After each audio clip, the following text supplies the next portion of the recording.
सहनाववतु सहनौ भुनक्तु सह वीर्यं करवावहै तेजस्विनावधीतमस्तु मा विद्विषावहै।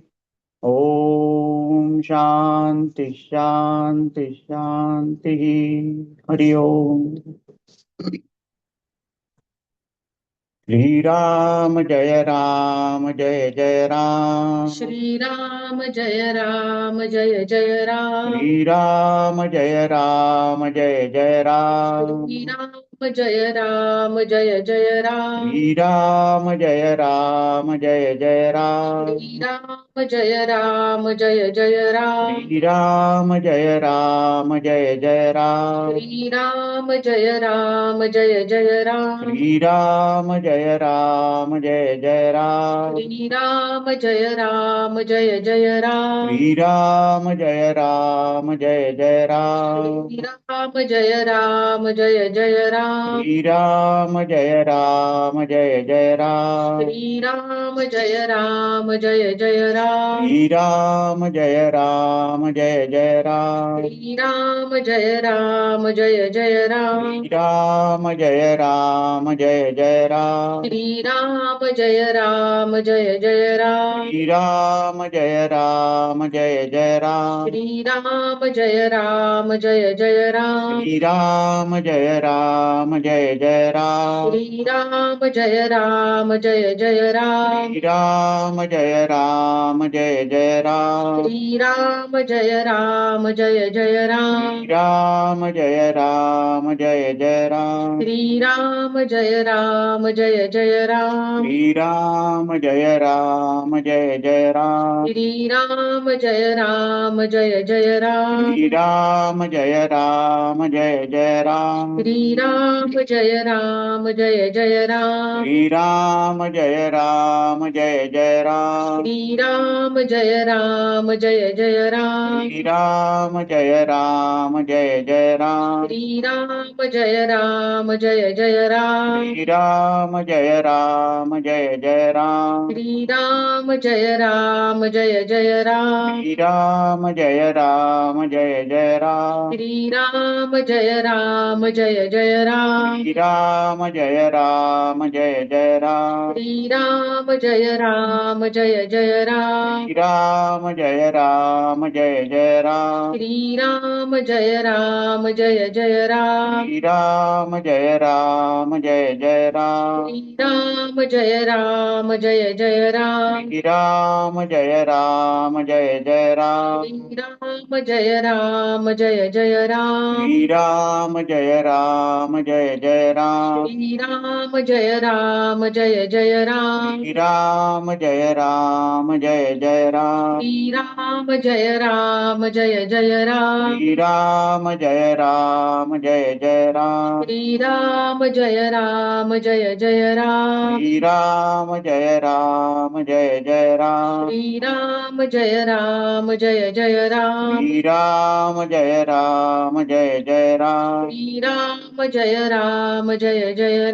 श्री राम जय राम जय जय राम। श्री राम जय जय राम। श्री राम जय राम जय जय राम।